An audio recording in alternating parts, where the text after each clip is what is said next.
Okay, hey everybody, how you doing? Tekking and Barry back again, and today I'm feeling like a Black Clover video. You know, it's been a while since I've talked about Black Clover. Are you feeling Black Clover? Let's talk about Black Clover. If you're not feeling up to it, well, One Piece is coming out tomorrow, so that's something. The long drought is finally over. It feels like we were just trudging through that desert for a while, but One Piece is back tomorrow, October 16th, new release of Shonen Jump a little bit earlier this week, so we're gonna get that. But a lot of stuff's going on with BC, so let's talk some BC today, alright? This is a very special moment in Asta's journey as a main character, okay? This is something that a lot of shonen protagonists have. It's like a rite of passage, where they have to confront the internal power that resides in them, because let's be honest here, that's something that happens quite a bit in shonen manga. I'm the main character, and I have some kind of, alien evil force residing inside of me, and in order to better increase my power and protect my friends, I need to confront that force and beat it into submission. And then, of course, we always find out at some point the evil force is not really all that evil, and in some cases it's more just a reflection of who that person really is. Like with Kurama in Naruto, Kurama wasn't such a bad nine-tailed fox. I mean, at first it was looking kind of demonic, but Kurama ended up being pretty cool. And then we had Hollow Ichigo, of course, in Bleach, and then we later find out that Hollow Ichigo's not really, an evil version of Ichigo. It's more like who Ichigo really is, or the Zanpakuto, or the Blade is himself. It's a little bit more ambiguous with Bleach, but here we have Black Clover. It's pretty straightforward. Asta's got a damn demon devil living inside of him, alright? It's pretty basic. And we're already chapter 267 into this. Granted, I don't think it was really that far into Bleach. It was after Soul Society when Ichigo fought against his hollow self, but how long was it until Naruto finally had to deal with Kurama living inside of him when, Killer Bee finally helped out Naruto trying to tame the Nine Tails? That was several hundred chapters into the series before we finally got to that point, right? So here we are right now. Nacht is helping him out. Well, let's talk about Nacht a bit before we even get into the actual chapter and the revelations that we get with Asta's devil, because I haven't really had a chance to talk about Nacht yet. Nacht he is an arrogant character, and he has this personality that really just screams like, I'm better than all of you. I'm better than everybody at this table. I just walk into the Magic Knight Council or whatever, use my freaking devils that I have bounded contracts with, all this really forbidden magic, but I don't care. And I just kind of go wherever I want, and I do whatever I want. But in this one particular instance, since they are dealing with the Spade Kingdom, and they are trying to get Yami back, and William back, and everybody, his personality, it's sort of like, hey, listen, you guys don't know what the hell you're doing. You're not going to have a chance in hell to go up against the Spade Kingdom. I'm your freaking Deus Ex Machina. I'm the guy that's I got the plan. I got the shadow magic. I know how to control devils. Asta, you're coming with me. You guys kind of all suck, but you better listen to me, or if you don't, we're all gonna die. So, peace out. I'm gonna go teach this kid how to use a devil, and then we're gonna come back, and, we better do this thing. So, I mean, like, is he not wrong? He's an asshole about it, but, he's going and he's freaking roasting all the members of the Black Bulls. He's just like, okay, you are a drunkard witch, talking to Vanessa. You are a drunkard witch. Freaking, Finroll is just this womanizer going around chasing girls all the time. Just like, you guys are not very professional at what you do. I'm just being straight. Yami sucked. He was always drinking. Every time you needed him, he was always in the freaking bathroom, It's like... So Nacht's personality it's kind of a little bit overbearing, and you kind of just want to punch him at a certain point, but at this one instance, helping Asta, he's going to, Asta's going to learn how to control his devil because of Nacht, and Nacht kind of has the plan, and who's got the magical shadow jutsu to, like, send everybody into the freaking spaking, just kind of like right now, we kind of have to deal with him, and he's definitely going to be a force to be reckoned with when I can't wait to see a fight focused on Nacht. I can't wait for them to go up against the Spade Kingdom, and freaking Nacht goes up against, Xenon or something. Is it Xenon or Zenon? I think it's, I want to say it's Xenon, but that just makes me think of that Disney movie, Xenon, Girl of the 21st Century, so let's just go with Zenon for this one. I would like to see him fight Zenon. Vanica, that's gonna be Noel's fight, has to be Vanica, right? But yeah, I want to see Nacht in, like, a full balls out fight to see what he can do, right, and everything like that. But his character is like the kind of guy that you like to hate, if that makes sense, right? He always has that expression on his face that's like, hey everybody, how you doing? Like, even if he's like talking down to you or roasting you or just straight up insulting you to your face, he's like, Hey, how you doing? You really, really suck at being a Magic Knight captain, but whatever. You know, that's him. Okay. So, Nacht is helping Asta out, alright? He takes him to the secret forbidden cave. I love that line in this chapter where Nacht is kind of explaining to him, like, okay, you gotta fight against your devil, and if you win, then you achieve it. Well, we don't exactly know 100% what really happens when you win. It's implied that, like, you'll have complete control over the devil, you'll get stronger. We don't know the full mechanism behind that yet. The way Nacht can kind of control his devils is he has those little talismans around his neck, and he's got 4 of them. And one's like a feather, one's like a talon, one's like a fang, and he has 4 different devils that kind of obey him. And he says to Asta, you don't really need one of these things to bind your devil to because you have your arm. You already gave up your arm when you were fighting against Dante to the devil, so that kind of arm kind of belongs to the devil now. And we see that whenever Asta's devil forms in the ritualistic circle, you know, Asta's arm disintegrates and goes back to the devil.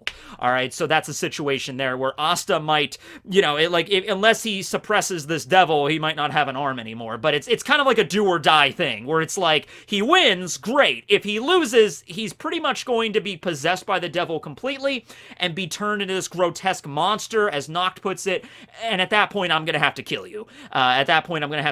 And the skulls line the ritual chamber where we are at right now, where all the people have tried and failed. And it's funny because only at that point does Asta turn to Nacht and is like, wait a second here, Nacht. You mean to tell me that this weird, forbidden-looking crypt area we're in right now with this giant sacrificial circle that you've drawn that is summoning a devil into the mortal plane to therefore fight me in mortal combat for possession of my body and soul, of which is completely lined by skulls and weird, you know, devilish occult imagery all over the place? Are we doing something kind of forbidden down here? Are we supposed to be down here? Are we supposed to be doing this?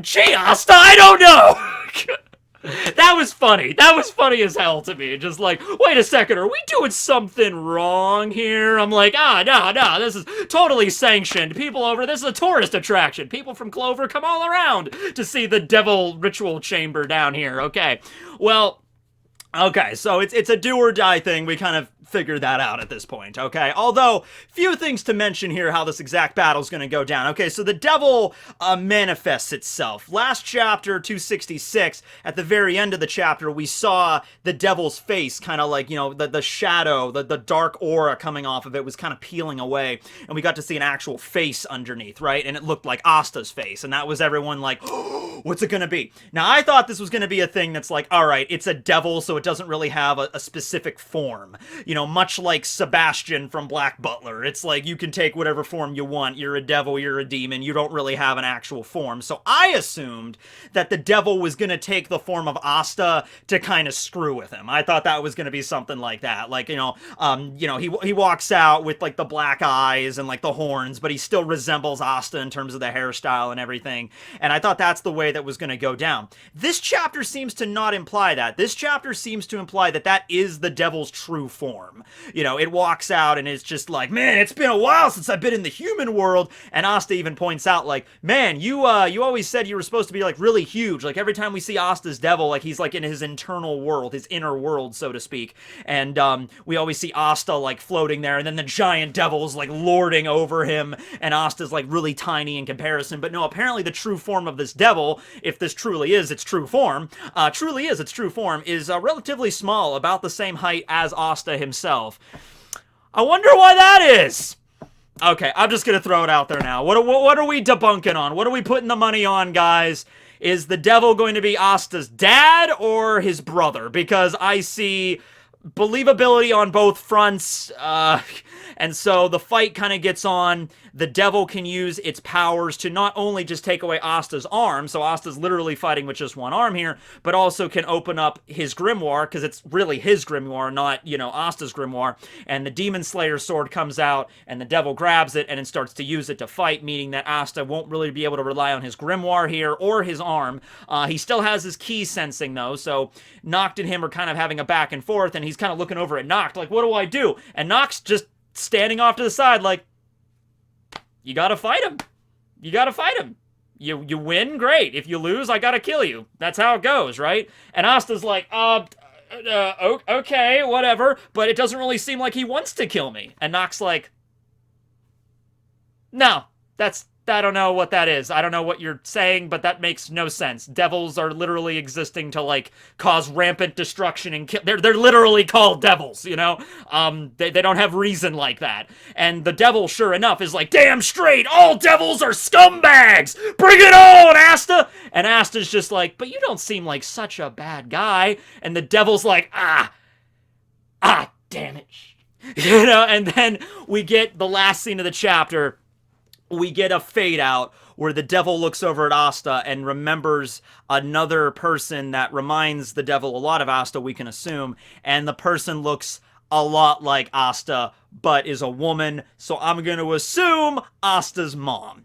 And I like this. I like where we're going with this, with Yuno and Asta finding out about, like, their birth parents in this arc. That's something cool. I didn't think we were gonna go do that. I mean, yeah, you could say that's obvious, like, whenever we introduce characters that are, like, orphans in a manga, it'd be like, well, at some point we gotta find out who their birth parents are, but I'm like, you know, maybe, I don't know why. I guess I just thought, like, that wasn't gonna be that big of a deal maybe earlier on in the story, but now here we are, and we're doing it. I'm like, okay. So I'm gonna assume, yeah, that was probably most likely Asta's mother that met this demon at some other points. And this is where I'm saying, like, is it his father or his brother? Because I could see it from both angles. I could see this going the Yu Yu Hakusho route with it, where Ryzen, you know, got it on with a human woman, and then a couple generations later, Yusuke's born. We could go that route with it, except obviously not a bunch of generations, just like Asta's mom befriended this devil, and then, you know, they did, you know, some stuff, and then after that, Asta was born, so Asta's half-devil, which would explain a lot of things. It would explain him not having magic as kind of like a biological anomaly in this world. Being born with little magic is something that's common. You know, if you just get thrown in the Forsaken Realm, being born with no magic at all, no capacity for it whatsoever, yeah, that's a little bit strange. That's really weird. So it might be a thing where, like, a lot of devils that come from this realm, this other world, this underworld, or whatever you want to call it, like, they have a standard which is like anti-magic. It might be one of those things. It might be like the as above, so below. For everything of reaction, there's an equal and opposite reaction, matter, antimatter. It might be something like that, where the world, the realm, the universe they're living in right now is the realm of magic, where every human is born with, like, at least a little bit of a capacity for magic. And then you have this flip side of the coin, devil underworld dimension that Dante wishes to link with the tree, and that realm is the realm of anti-magic, or the realm of, like, no magic, or null magic, whatever you want to say there. And so that's when Asta was born. That would make sense there. The brother thing, I guess you could also throw something out there, like the devil could have maybe possessed Asta's mom, and then she gave birth, like, with a normal, like a husband, like Asta had a normal father, like a human father, but maybe, like, if the devil possessed her or something, maybe Asta was born, and then this is, like, some weird, like, I was throwing it out there, like, it's possible. None of them actually sitting down and thinking about it. I think it's more likely for the devil to be his dad, but, you know, I'm not throwing out the possibility it could be something else to kind of throw in a wrench there. I'm trying to look at different avenues here. I'm not just completely married to the whole thing yet of, like, you know, Asta's mom got it on with the devil. I mean, it's possible, but there might be other ways that Tabata might spin it, okay? At any rate, we're gonna probably have a little bit of a flashback here, I'm imagining. Probably not unlike the moment when Naruto fought Kurama and we had the backstory with Kushina and Minato and everything. We might have something similar to there, whereas the devil right away is, like, not really trying to hurt Asta, not really trying to kill him, okay? So, you know, this devil, as it was said by, Luciferio, which was the devil of Dante, right? That was Luciferio. As it was said there, like, this devil is, like, he doesn't know who he is. And Luciferio is apparently the ruler of, like, the 9th level of hell in this world. Like, he's apparently, like, the big boss devil. And he's like, I don't know who this devil is that resides in this boy, Asta. But since I don't know about him, he therefore must be an incredibly low-ranking devil of little consequence. Like, he must be so insignificant, then I obviously wouldn't know about him. I've never heard of him, right? So we might have another thing here, where maybe a devil left the realm and went into the human realm, and then met Asta's mom, and then had a thing there, and then we don't know exactly how this happened, right? Yeah, this is weird, especially if you get like possessions and stuff involved. Like, I don't know how it's gonna work. But at any rate, I'm interested in learning about the past here and see what's gonna go down here. Exactly how Asta's mom interacted with this devil and exactly what went down with that. If that truly is his mom, but I'm gonna assume it was. I mean, listen, honestly, we could still do the whole Yusuke Ryzen thing, where that woman that we saw at the end of the chapter, that might not be Asta's mom. That might be Asta's grandmother or great-grandmother. That could be that could be generations back. It might be something like that. You can't really rule it out, yeah, but there's definitely a connection here. There's definitely a reason why Asta was born with no magic, and Nacht even says this in the chapter, too. He's like, hey, you forsaken yourself because you didn't have magic. You basically gave yourself over to a devil, Asta. You didn't have any magic power or any ability with that, so you're like, you just accepted a devil's power. You just went with it. Asta's kind of thick-headed at times, but come on now. I mean, like, the grimoire he got access to, the 5-leaf clover, and, like, when it was first unlocked in the first chapter, we have that little narrator come on and say, like, the 3-leaf clovers, represent, like, I forget what they all represent in the country, but they represent, like, hope and stuff, and then there's the 4-leaf clover that represents, like, the good luck. Only a select few actually get a 4-leaf grimoire, like, and then the narrator finishes off by saying the 5-leaf clover, a devil dwells inside that. Now, was that something that the narrator just threw in there for us just to sound cool? Or is that a common expression that exists in the Clover Kingdom? Like, do people know that? Even if they do not, you gotta say, like, with Asta holding that power and with the anti-magic and everything, you'd be like, this power is kind of demonic. Kind of evil. Asta kind of just rolled with it, like, well, that's all I got to work with, so I guess I'm working with it. But you have to think, there's probably a few moments where Asta sat down at night and he's like, my powers are straight up freaking evil. Like everyone's going around, like, Yuno's got wind magic, and they have, like, Finrolls, magical, teleportation and everything like that. Yami's got dark magic, which is basically gravity, but it's just like, yeah, I have this old tattered grimoire, and I pull out these swords, these old rusty swords that, like, cut and remove magic from people and shit, and be like, there's a demon, there's very clearly a devil residing inside of me, like, very, very clearly. And it's just like, this is kind of messed up. This is kind of demonic occult kind of stuff that I'm getting my powers from here, right? So Nacht is like, yeah, you got your powers from that, so you can't have your cake and eat it too, Asta, so you gotta fight him. So, I mean, there's a way we could do this where it's like we have a little bit of a flashback to see what was going on with the woman and her relation to Asta and her relation to the demon. I mean, yeah, the devil and everything. We could have that. And then we could just cut back to the present and the devil is like, Asta, I knew your mom. I really knew your mom. And it's just, I don't want to kill you. I just want to be friends. And then we could just have this where they, like, shake hands and, like, the devil explodes and goes inside of Asta, and Asta gets his arm back, and he's like, I'm even stronger now! It might be something like that. Or we could have an actual fight here. But, that's the thing. If we're gonna have an actual fight between the two, I don't think it's gonna be a balls-out, like, actual fight, where Nacht is in the background, and he's like, just fight, Asta, fight and win. Because I think Nacht was being a little bit ambiguous there for a reason, because it's like, Asta's missing an arm, and the devil has the sword. Like, all it would really take is just shing, and then just cut Asta in half, and that's over, right? There's gotta be some other trick to this, right? There's gotta be, like, devils make Faustian contracts and deals, and they like to play games and stuff. They're devils, right? Okay, so we might see that. We might see a fight, but in a different way. Not like a straight up, like, put up your dukes. Well, Duke, Asta, put up your Duke and fight me. Because I think it's very clear in that particular instance, if Asta doesn't have his swords, and all he's got to go on is just his one arm, his muscles, and his wit, that and key sensing, if that's all he's got to go on here, this is a freaking devil and shit, Just the fact it has wings and can fly, I don't think it can leave the circle. I think they're kind of limited to that arena, that circle, that's the whole point. But beyond that, I don't think that Asta would win in a straight-up brawl, so I was like, there has to be some other way to do this, right? But, yeah, I'm not sure where it's gonna go, but a lot of stuff is escalating in Black Clover big time, And, yeah, let me know in the comments down below how you think this is going to end out. I really think we're going to queue up the flashback next chapter. Now, I don't know, is it going to be a flashback where the devil just kind of remembers her and we get it from the devil's perspective? Or is this going to be a thing where, like, the devil explains to Asta what his relationship is? Because the devil seems kind of like, well, I'm not going to talk to you, you stupid kid. And then Asta's like, thank you for everything you've done to me. Or done for me. Done to me and done for me. As you turn my arm into this weird warped thing, but I'm stronger now because of you. And be like, what